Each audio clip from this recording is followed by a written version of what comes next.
2 semaines après la condamnation d'Aliouba à 2 ans d'emprisonnement pour offense au chef de l'État, son parti Mouvement démocratique libéral, MODEL, envisage de nombreuses initiatives pour obtenir sa libération. Depuis 2 semaines, Aliouba croupit en prison, purgeant une peine de 2 ans pour offense au chef de l'État. Interview. Comment le MODEL vit-il cette situation ? Nous la vivons péniblement et avec beaucoup de regrets parce que, comme vous voyez, c'est un procès politique, une détention arbitraire. Donc, c'est ce que nous sommes en train de vivre actuellement au niveau du MODEL. Vous avez entamé certaines initiatives pour dénoncer et exiger sa libération. Parlez-nous-en. Il y a plusieurs initiatives. Étant donné que c'est un procès politique, nos avocats sont en train de faire ce qu'ils peuvent faire. Et au niveau du parti, nous sommes en train de faire certaines choses, des manifestations pacifiques, telles que des sit-ins, que nous organisons au niveau de notre siège. Vous n'êtes pas sans savoir que la liberté individuelle et collective sont complètement piétinées dans notre pays. Et nous sommes limités à ça. Nous ne sommes pas un parti violent. Nous essayons de faire les choses de façon pacifique et informer aussi les militants, les sympathisants sur ce qui se passe, sur notre parti, sur notre président.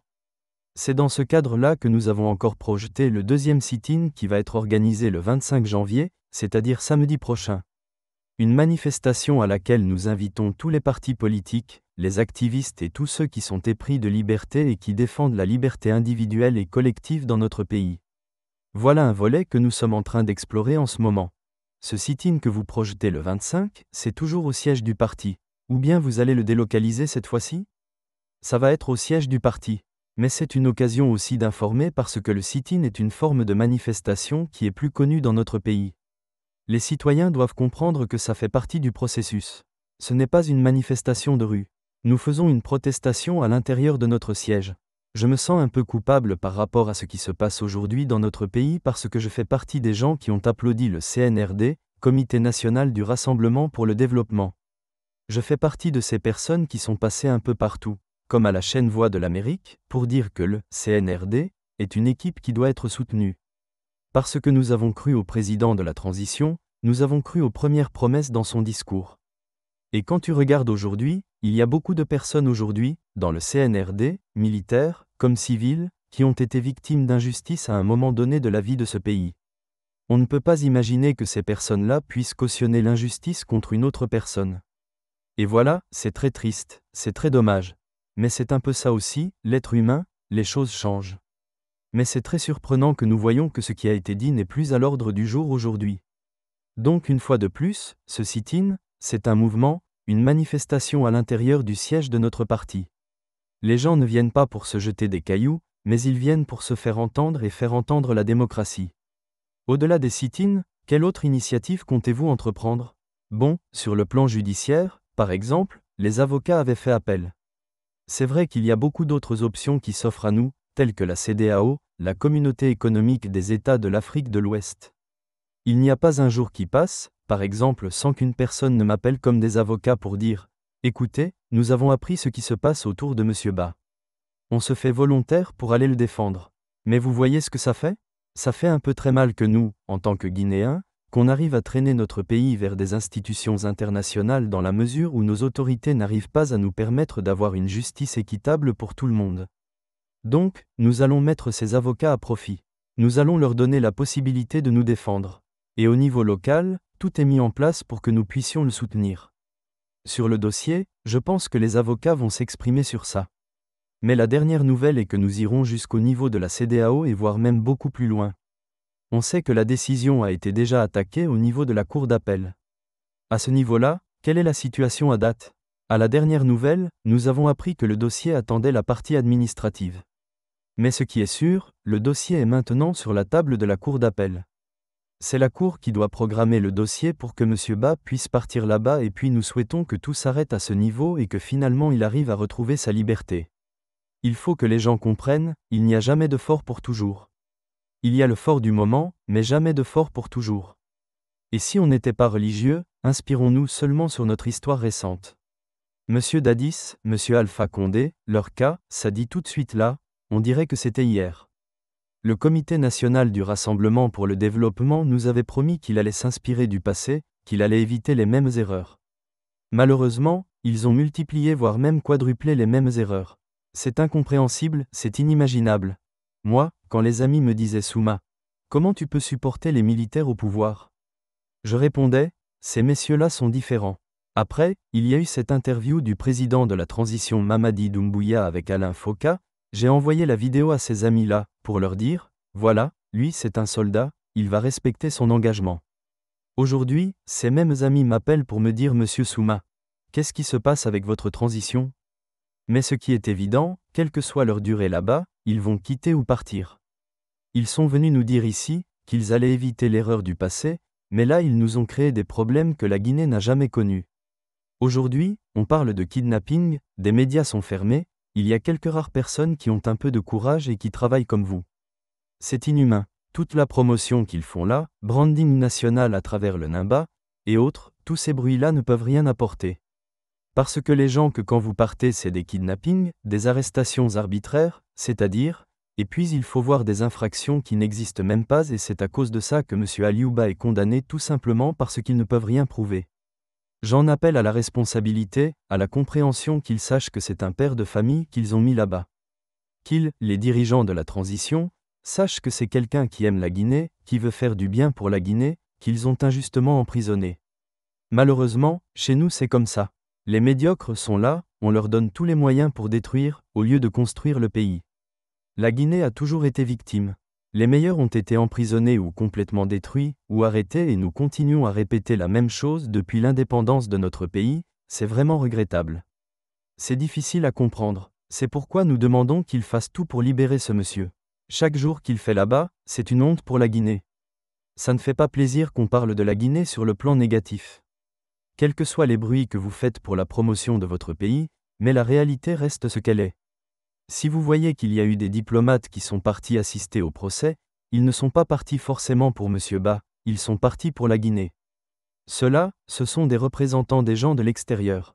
Ils vont informer la hiérarchie. Donc il faut que nos dirigeants là reviennent sur terre, qu'ils pensent que la privation de liberté, quel que soit ce que vous voulez faire, développement ou construction, si la liberté n'existe pas, je pense que tout ce que vous faites finalement ne peut rien apporter. Alors vous êtes sans doute d'une manière ou d'une autre en contact avec M. Aliouba, qui est en prison. Quel est son état? Aliouba, c'est le corps qui est en prison mais jamais l'esprit. C'est un monsieur lucide et combatif. Il croit à la vérité, il croit à son destin, il sait qu'il est injustement arrêté. Donc rien ne changera sa détermination. À chaque minute qu'il est en prison, ça augmente sa détermination pour ce pays. Il croit à la Guinée, il croit aux valeurs républicaines, il croit à la démocratie. Donc c'est un monsieur serein et croyez-moi, c'est un corps qui est là-bas, mais pas l'esprit. Son esprit est plus libre que ceux qui l'ont condamné. La plupart des gens qui l'ont mis en prison, ce sont eux qui sont en prison aujourd'hui, parce qu'ils ne sont pas tranquilles avec leur conscience. Je ne sais pas comment tu peux condamner quelqu'un alors que toi-même tu sais que c'est sur du faux. Quand tu le fais, c'est que tu es dans la même prison et un jour, ces gens viendront réfléchir. C'est M. Alpha Condé qui était là-bas, nous on s'est battu contre le 3e mandat, mais ce monsieur-là connaît aujourd'hui qui sont ses amis. Les gens qui l'enfonçaient dans l'erreur, ce sont les mêmes personnes qui soutiennent le président actuel dans l'erreur. Ce sont les businessmen, on distribue les biens de l'État à ces personnes, et les gens qui sont là pour aider la Guinée, on les prive de liberté. Aliouba est un jeune modèle à l'international, c'est un écrivain, c'est un jeune qui fait la fierté de la Guinée, mais on le met en prison parce que tout simplement, il a demandé au CNRD de respecter son engagement. Je ne sais pas en quoi cela peut être un délit ou une offense contre un président. Au-delà de la CEDEAO, comptez-vous aller plus loin au niveau d'autres organismes internationaux? Nous allons épuiser toutes les cartes que nous avons sous la main. Je ne peux pas vous décrire tout ça ici. Les avocats font leur boulot. Je ne peux pas prendre le devant, ils vont s'exprimer, ils vont donner des éléments, mais mon souhait le plus ardent est que les autorités comprennent que c'est la plus mauvaise publicité qu'ils sont en train de faire à la Guinée en gardant Aliouba en prison. Car à chaque fois qu'il va à la cour, c'est le monde entier qui en parle. Chaque minute qu'il est en prison, c'est le monde entier qui parle. Il faut que les dirigeants de ce pays acceptent qu'on parle de la Guinée dans le sens positif. Un gouvernement, son premier rôle c'est de sécuriser sa population, ses citoyens. Mais ceux-là sont venus avec des méthodes je ne sais comment qualifier. Combien d'enfants sont forcés dans le chômage alors que ce sont des enfants qui ont fait des études, leurs parents ont investi pour eux. Des milliers d'emplois ont été enfermés comme ça. Tout simplement parce qu'on ne veut pas entendre une autre voix critique. C'est très regrettable. Alors, qu'ils comprennent que garder Aliouba, c'est faire la très mauvaise publicité de la Guinée. Je pense qu'il faut arrêter l'hémorragie. Quel est votre dernier message?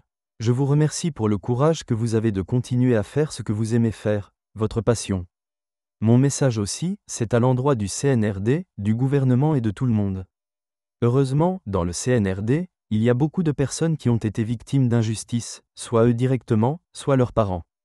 Je veux qu'ils comprennent un peu l'indignité, comment ils ont géré ça. Je veux qu'ils fassent un peu de parallèle avec ce que M. Aliouba vit aujourd'hui et fassent tout pour qu'il soit libéré le plus rapidement que possible. Comme je le disais tantôt, il y a des forts du moment, mais jamais des forts pour toujours. Nous allons tous mourir un jour et personne ne va se rappeler combien de bâtiments vous avez construits.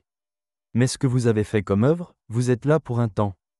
Donnez la chance à l'histoire d'être heureuse avec vous, d'avoir des éléments qu'il faut raconter positivement sur vous et sur lesquels vos familles vont être fières. Mais chaque minute que M. Fonike Mengué, Bioba, M. Sadou Nimaga, Marwan Kamara, et tous les autres que je ne connais pas, toute cette brutalité, chaque minute que ces gens-là sont privés de leur liberté, comprenez que la Guinée n'aura pas de bonne image. C'est donc l'image de la Guinée qui est ternie. Mais aussi c'est un frein que nous posons ici sur la volonté des gens qui aiment la Guinée, qui veulent venir aider la Guinée. S'il vous plaît, arrêtez cette hémorragie, laissez la liberté à nos frères et laissez-les. Ce pays-là nous appartient tous. Chacun de nous, je suis convaincu d'une chose, nous voulons tous du bien pour notre pays. La Guinée est notre bien commun, peut-être que la façon de le faire est différente. Mais si vous êtes contre la moindre critique, cela veut dire que vous avez des problèmes. Les critiques ne sont pas mauvaises, il faut les écouter, elles peuvent vous aider à corriger vos insuffisances et faire de vous de meilleures personnes. Une fois de plus, merci pour cette interview. Le CNRD ne devrait pas créer l'opposition. Ils ont finalement créé l'ami du CNRD et les opposants du CNRD, comme M. Aliouba le disait. Cela ne devrait pas être là. Le CNRD est là pour la transition. Quels que soient les maquillages que vous allez donner, vous êtes là pour la transition. Quand vous faites le forcing, je pense que ça va mal finir et on ne souhaite pas ça, parce que quelle que soit la durée, ça va finir un jour. Ce n'est pas ce que nous souhaitons pour notre pays, nous voulons un pays dans lequel chacun de nous peut vivre tranquillement et apporter ce qu'on peut apporter pour le bien de notre peuple. Une fois de plus, merci pour le temps d'interview.